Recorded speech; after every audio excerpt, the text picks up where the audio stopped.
Hey y'all, welcome to Diamond and Silk, the podcast with your host Diamond and Silk and Silk oh Silk. Diamond oh A diamond. lot of stuff has jumped off, Yes. but before we get started, I want you all to stop right now. Stop. And I want you to subscribe to this podcast so each time we drop a new episode, you will receive notification. And don't forget about our book, Uprising. Yeah. Who the hell said you can't ditch and switch the awakening of Diamond and Silk? You can get the book at diamondandsilkbookstore.com. And if you would like to advertise on this podcast, feel free to send an email to info@diamondandsilk.com. That's info@diamondandsilk.com. And if you're tired of being censored by all of those other social media platforms, feel free to visit Diamond and Silk's new social media platform called Chattit. ChatDit.com. Well, Silk, a lot of stuff to talk about. You know, I like it when we can have conversations with people. Yes. Interesting people. Interesting. People that played significant roles when it came to the 2016 and even the 2020 presidential election. Yes.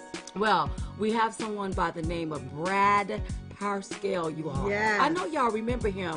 Listen, follow us so you all can join the conversation. That's right. Okay, so we're here with Brad Parscale.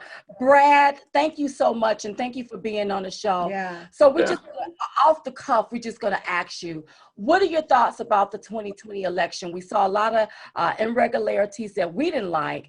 What are your thoughts?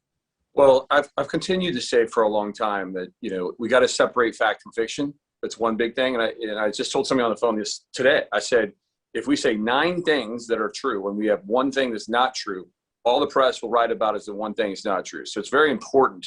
There was obviously things that were not correct, you know, from Georgia to Pennsylvania, but there are some things that were said from our side that might have been untrue also because so many things were flying out there.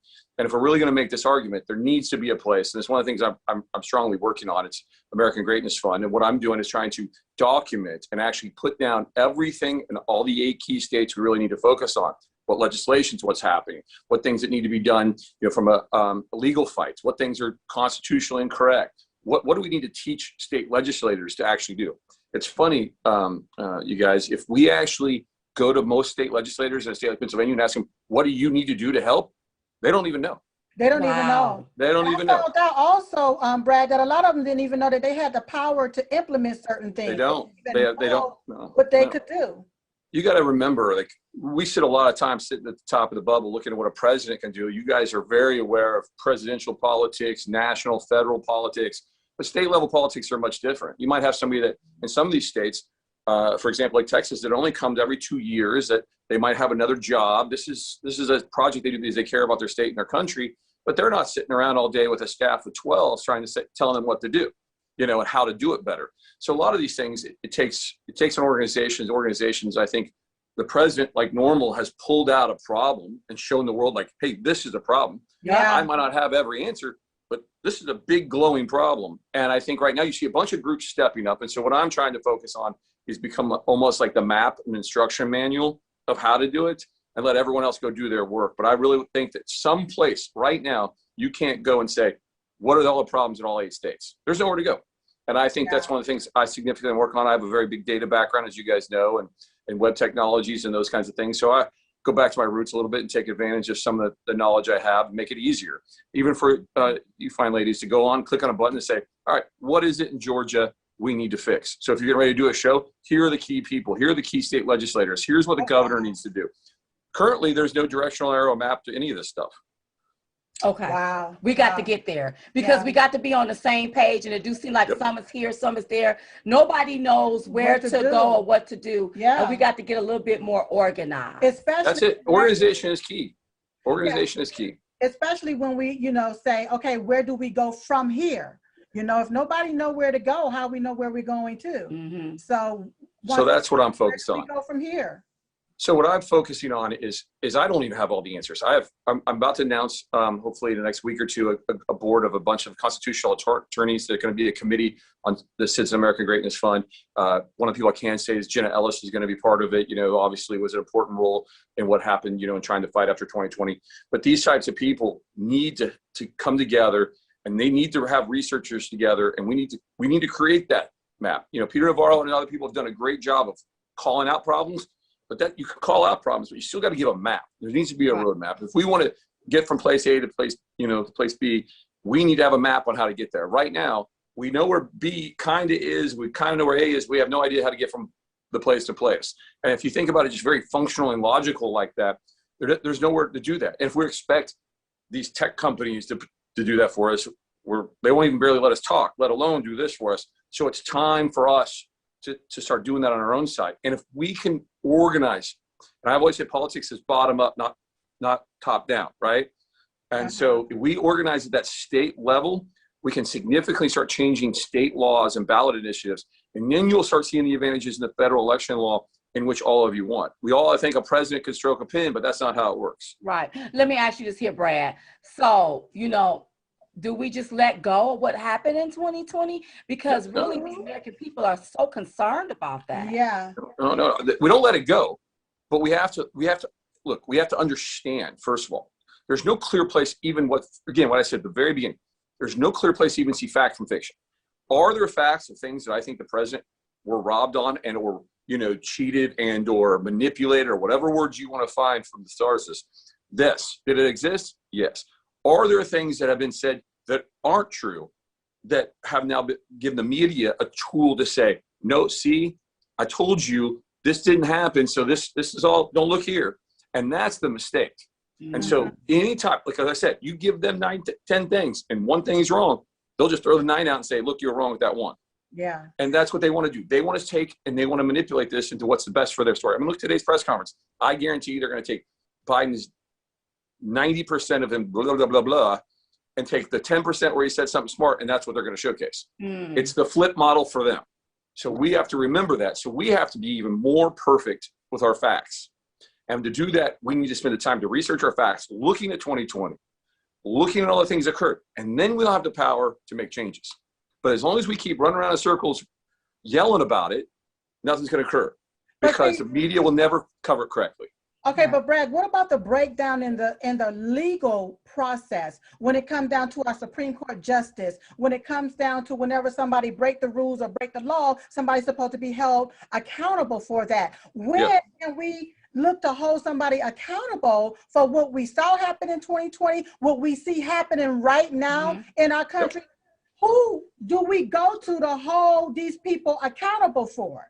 Well, in my opinion, and people have different opinions of this, obviously, and there's a lot of those running around right now, but I think in my opinion, it comes down to, again, having a very well-documented case of what's occurring. And some of the things you saw in the Texas case, or these other cases, which in my belief happened, where you had mucked together things you couldn't prove yet with things you could prove. And doing so, the judge is going to say, you're not ready. You think about it, you can watch every investigative discovery of a crime scene or whatever. You guys ladies probably watch some of those. My wife watches them like an addict, right? But you better have everything buttoned down. Other one things they're throwing it out for, right? Like you better have your case perfect. And I think that's what needs to happen. We need to have a real investigation, a real almost like our own, investigation into everything that occurred, a real documented place on a website and or a book that just says, here's what really happened. Here are a few things that were wrong. Here are a few things that were right. Here's the problem. Here's how to solve it. And if we actually organize that well, they can't throw things out. They can't avoid it with the media. They can't do those things. And as long as we are disorganized, it gives them all the opportunities to squeak through the cracks. And I really, truly believe that. Now, here's a word from our sponsor. Hey, y'all. Hey. Today's show is being brought to you by Baby Mama Health Supplements. Now, do you guys feel like you need a cleanse or a detox after 2020? Do you? Like all that stress, tension, and negativity just got you feeling exhausted. Or maybe you put on pandemic pounds and need a reset. You're right, Silk. I'm starting to look like a well-rounded apple around in my midsection. Well, our new sponsor has just released an all-natural vitamin set that will help your body get back on track. I love that. That's right. Baby Mama's Bundle Cleanse contains an all-natural liver and colon cleanse that works together to eliminate toxins, waste, and stored fat. So head over there to babymama.online and look for the Bundle Cleanse. That's right. Don't forget to use code DS21 to save 20% off your entire purchase. That's baby mama dot online.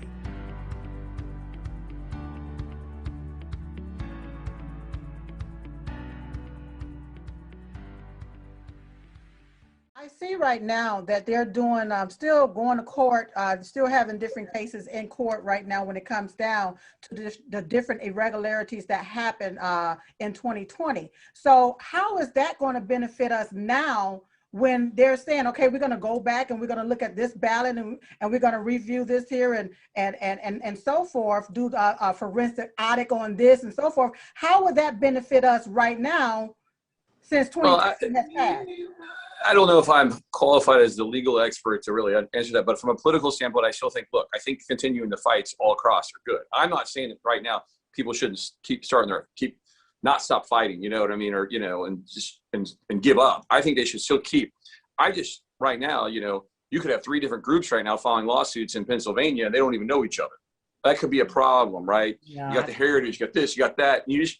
And one thing Republicans have always been serial entrepreneurs, but never well organized. Democrats are activists and extremely organized. And what they do when they have problems is they organize to defeat us. And so what we have to do in this case, where they have gotten an advantage, like what happened, a lot of people are funny, is 2014, 2015, when I showed up, I was like, don't even try to beat the Democrats at digital. They are so organized. They're so far ahead of us. And then we beat them at digital. Next thing you know, everybody's the Republican Party's ahead of Democrats. So like we got organized. We built a team and we defeated them. And so, but we knew what the plan was. We came up with a plan. We executed that plan. And until we all organize and we truly get behind, and I think the president is a good place to step up as a leader, we can defeat this. Okay, Brad. Okay, I gotta keep it real with you. Okay. I have to keep it real with you. You're right. What happened in 2016. But what I saw occur is that the deep state snake Republican elites moved in, and they moved you out of the plan. They were the ones that they wanted me out for sure. Yeah. And I saw that happen. They came for my jugular. Diamond and silk. It's like they moved us back, everybody back. Okay, so all started happening in the summertime. Huh? It started happening in the summertime. You guys all remember this? Yeah. It was clear out everything and just.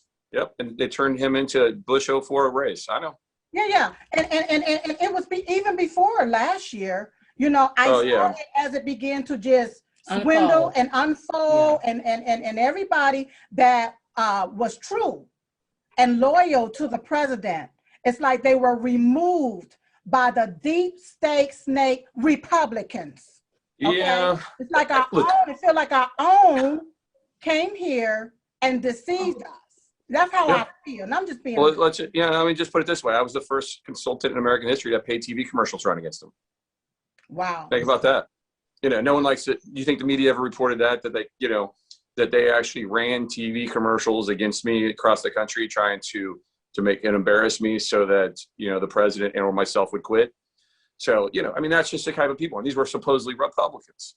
One of them married to one of the people who worked in the White House, which I don't want to get into. But, and so I hate going down that path, but look, every card was stacked against us. And if we have to beat against stacked cards, you better stay as a team. And the difference between 16 and 16, we stayed together when the fight came, and 20, the scattergun came and everybody went different ways. And I think there's a lot of ways you could say why that is: COVID, power, DC, the deep state, who knows what it is. I tend to stay away from conspiracy theories because I think they make me weak when I fight back.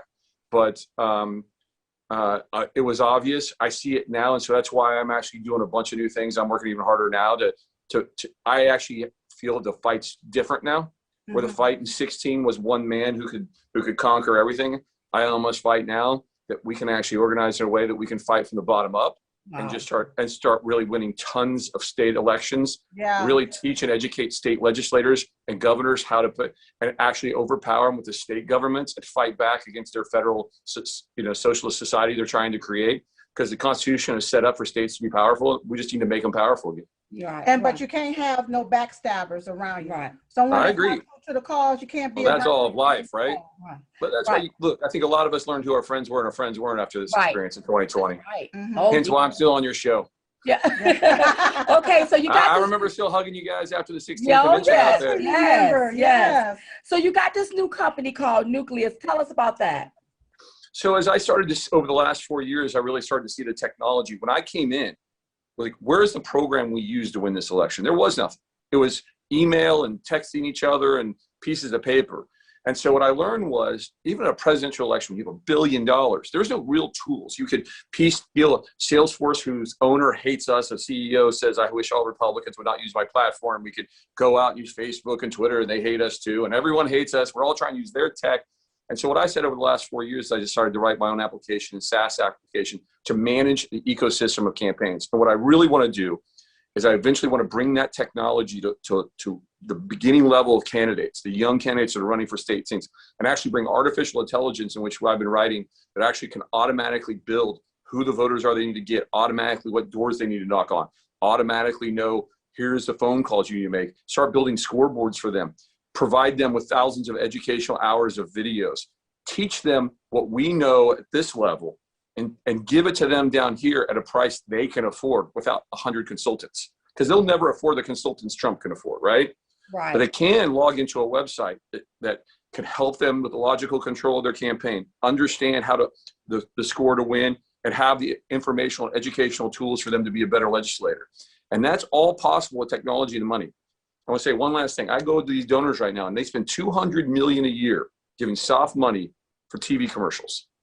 If you would take the last 4 cycles, you would put all that money together, it's over $1 billion. If they would have spent that on technology, we'd have won 10 times more elections than we won by putting all that money on TV.